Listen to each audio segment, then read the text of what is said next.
Welcome to the Leading at the Next Level podcast with Dove Development and Consulting, the show built to provide ongoing support for your leadership journey.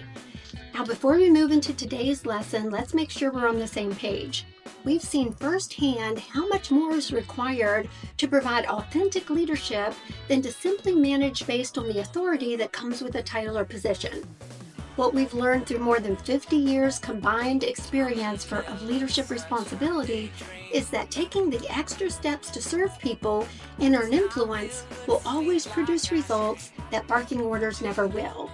And if you stick with us to the end of the episode, we'll share how you can get a complimentary trial to a resource we've built that's like nothing you've seen.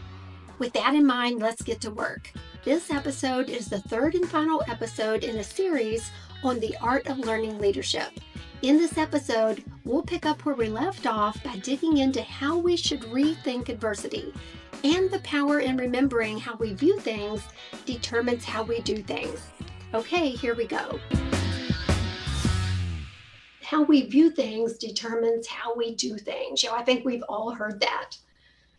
During my time working in hospice, I gained a deep perspective that every day we get to do things we are doing each day. At the time, just that time in my life, much of it, I just didn't want to have to work. I wanted to be home with my children, both our son and daughter. They were becoming teenagers and they were struggling in a variety of ways, mostly health issues. But I had a deep desire to be with them because I felt like they needed more of me. Our son had epilepsy. He suffered severe asthma attacks that often ended us up in the emergency room. Our daughter was having anxiety issues, and Wes and myself were both working more than full time because financially we had to during many of their early teen and teenage years. And I wasn't exactly coming into working in hospice. I wasn't exactly, seeing this, rethinking this adversity until I gained a better perspective. So I wasn't seeing or understanding that I needed to rethink my adversity until I worked in hospice and I gained that better perspective that I get to do the things I'm doing. Yes, I needed to work during that period of time, but I gained perspective that I had two wonderful kids, a dynamite husband that I get to love and take care of every day. I had a job that helped provide for them, and I found great purpose in what I did. Perspective changed everything for me, including my attitude and my actions. I realized that what I thought was adversity wasn't at all. And eventually I was able to work less in a corporate job. And now I'm able to spend more time than I ever dreamed possible with our kids and grandkids and with my husband, with Wes. But sometimes we need to rethink the adversities that we're facing. How are we viewing the adversity? What is a better perspective to have? If the perspective, if you think about this and you get a better perspective that gives you a positive energy shift, then it may be a better way to rethink your adversity. Problems always provide us with greater opportunity if we think of them in the proper way. Life is filled with good and bad. Some of the good and bad will find us.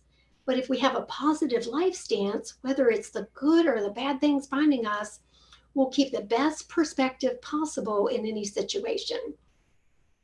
In applying this to leadership, we need to remind ourselves that everything worthwhile is uphill. Adversity is uphill too, but adversity is also one of the most powerful forces in life. It can bring out the best in you, or it can bring out the worst in you. It's all up to us, isn't it? So as leaders, we need to ask ourselves questions ahead of time, so when adversity comes, we've already overcome it. Questions like, how will I handle this obstacle? Or if we don't know an obstacle's coming, though there's a lot that we can pretty much plan for, how will I handle obstacles overall? Or will you let adversity, like you're saying this to yourself, will I let adversity make me bitter or make me better? You can see adversity-ridden setbacks, as true gifts and an opportunity to grow and believe in yourself, a reason to revitalize your commitment, and a reason to build your resilience. Or you can see adversity as a defeat and all the loss that comes with it. I like the way a recent Inc.com article sums this up. It says, unfortunately, the most common response to adversity is to try and make it go away. The reality is when you take away adversity, you also take away one of the most important ingredients to greatness.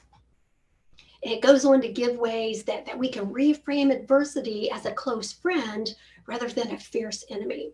It includes reframing adversity in terms of what you gain, and shares things like adversity builds character and it creates resilience. It helps us learn in the middle of the discomfort we're experiencing. It helps to draw out our inner strengths that we may not have otherwise realized that we had. Adversity has a way to help us be relatable to other people. And it's often from adversity that we can find common ground with others who have had similar experiences, and really can help guide individuals through difficult times. And adversity helps us succeed. But make no mistake, we don't succeed in spite of our challenges, we succeed because of our challenges. So there's something powerful about adversity that really imprints in our memory, it shapes our character, and it molds our behavior for the future. Fundamental lesson 5 is a shift between stress and recovery. This is a two-way shift. We have to go back and forth between stress and recovery. And they both can provide an essential opportunity for development and learning, but only when we manage the shift between stress and recovery, keeping us fairly in balance or fairly in some type of harmony, that's when we gain the opportunities that are waiting for us. In an article with positivepsychology.com, they had several stress management approaches that I really liked because there's something that most of us can accomplish. It was things like just simple things. Preparation was one, and how preparation increases our sense of control and improves confidence. And they talked about relaxation and how that reduces anxiety and restores focus. Now, you can interchange that word relaxation with recharge if relaxing does not sound good to you. Because there's some individuals that relaxing does not recharge them, not their thought of relaxing. But yeah, not their thought of relaxing, but they have other ways that they recharge, and that restores their focus. And that's usually something that's more hard charging for them, and we'll get to that. And then they talk about maintaining physical health, like a healthy lifestyle, a balanced diet, pretty much watching what we eat or making sure that we're fueling ourselves, and exercise, which can also help with mental well-being. Another way to manage stress is to reframe our perception of it. So we just kind of touched on that a little bit, but this is where it applies to stress.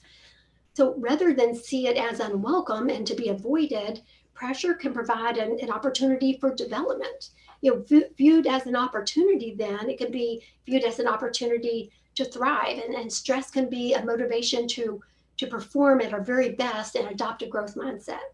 But it's when stress is not dealt with or balanced in some way with the recharge or recovery, that's when we run into trouble. Since most of the time leaders expect more of themselves than anyone else, coupled with the tremendous responsibility leaders have, we could be more susceptible to getting out of balance, out of harmony, and disregard the need to manage both stress and recovery, thinking that we can handle it all, and worse yet, thinking we should handle it all. Remember, recharging restores focus and lessens anxiety. But we also need to have like a pendulum between purpose and stress, between what we're passionate about and those things that we absolutely have to do, whether we want to do them or not. It's part of the job, it's part of life, it's what we have to do. Harvard Business Review reminds us, I'm sure you've heard this, the importance of working from a place of rest rather than resting from a place of work. Because many times, it's our lack of awareness that can stress us out. Maybe we're not aware that, hey, I need to work from a place of rest rather than dropping from a place of work or having to rest from a place of work. And also it reminds us to find the place of stress. So what is placing stress on us, or what is causing stress? What puts us in a place of stretching? And when we can identify those, then we can identify and know our limits. And then the third thing they mentioned was to activate that recovery we've been talking about, taking action on what recharges you. Oh, just like life and leadership, we have to be very intentional about creating our own recovery. Realizing recovery is a skill, as leaders, we need to realize recovery is a skill and make sure we become really good at that, because knowing how and when we can best recover from stress requires both knowledge of what works for you individually and practice, that action of actually doing it, actually recovering. Research shows that when our bodies and minds need to recover and rest, when they need to recover and rest the most, so when we're very depleted, we're the least we're least likely and able to do something about it. For example, when work is demanding and there's deadlines to meet, we're feeling overwhelmed, we can slide into a negative cycle of working longer hours and taking fewer breaks. And that leads to us maybe grabbing quick bites to eat. And many times that leads to eating less healthy because we're grabbing things. And if we're eating less healthy, that further depletes our energy reserves and our motivation. So we're not getting that fuel we need. So getting out of this cycle is the answer. Make note of several ways that you can recognize this type of cycle and then redirect yourself to gain more balance and harmony in your day. Fundamental lesson 6 is navigating the middle road. I used to disregard this idea of middle of the road. After all, wasn't that the same as being lukewarm? Lukewarm was something that I wanted to run away from. The only thing I wanted from lukewarm was distance. So I would see a title like this, Navigating the Middle Road, and I would not even entertain it. I didn't care what it had to say, and I believe this was a blind spot I had. The true story of navigating the middle road is about finding a middle ground that stabilizes you. So as it pertains to the art of leadership learning, navigating the middle road is where pragmatism lives. As a matter of fact, that's a quote that I've heard many times this year. A quote from John Maxwell, that navigating the middle road is where pragmatism lives. So the Oxford Dictionary says that being pragmatic is being more concerned with matters of fact than what could or should be. A pragmatic leader assesses the facts in terms of the success of their practical application. Pragmatism is being a realist.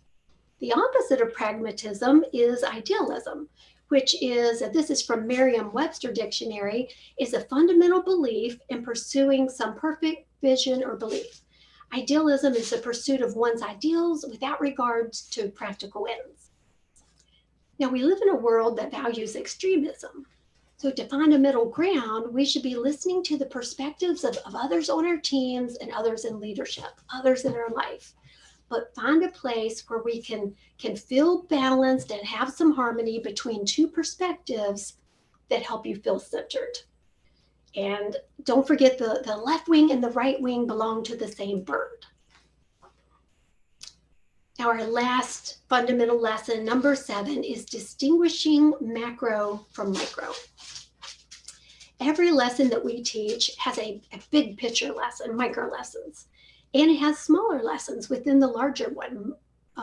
Let's see, big picture lessons, macro lessons, small lessons, micro lessons. Not sure if I said that right. Knowing the difference from the big picture and the picture that needs a deep dive. So from every lesson, there's a big picture and a deep dive. And sometimes as leaders, we can be looking at the macro picture so often that we can lose the micro of what is happening on a day-to-day basis. It's really depth versus breadth. And leaders need to dive into the details of the micro in order to understand what makes the macro tick. So these micro things that are happening, what is really going on that's making that happen? We're bombarded every day as leaders, with many fires that we have to put out and information coming at us faster than ever before. Leaders are in high demand. Yet if we get caught up in the macro situations that are obvious without identifying and solving the micro of what is happening to create the bigger issue, there will be a devastating effect one day in the organization or in life. In Josh's book, The Art of Learning, he describes 2 different types of martial arts schools. And most martial arts schools in the world, far more than 90%, I believe it was over 98%. Most martial arts schools focus on the fancy, the elaborate kicks, the mystical moves. But the very best, the elite martial arts schools that the most elite um, champions of the world come out of, they focus on the smallest movements containing the most power. Relating this to boxing, some of Muhammad Ali's knockouts were movements that most people couldn't see without watching the replay. And it's the same in martial arts. With leaders, we have to refine the micro happening in our organization that causes the macro. Then we can take action to get the result that we're after. So for you, take these 7 fundamental lessons and make them better by identifying how you can grow as a leader by applying these in your day-to-day leadership. Thanks for listening to the Leading at the Next Level podcast. This was our final episode in the series on the art of leadership learning. If you'd like to go deeper into anything we've shared here, or you need continuing education credits for your professional credential, send us an email at admin@dove-development.net, and we'll be happy to hook you up with a 45-day all-access trial of our complete Leading at the Next Level program, and at no cost.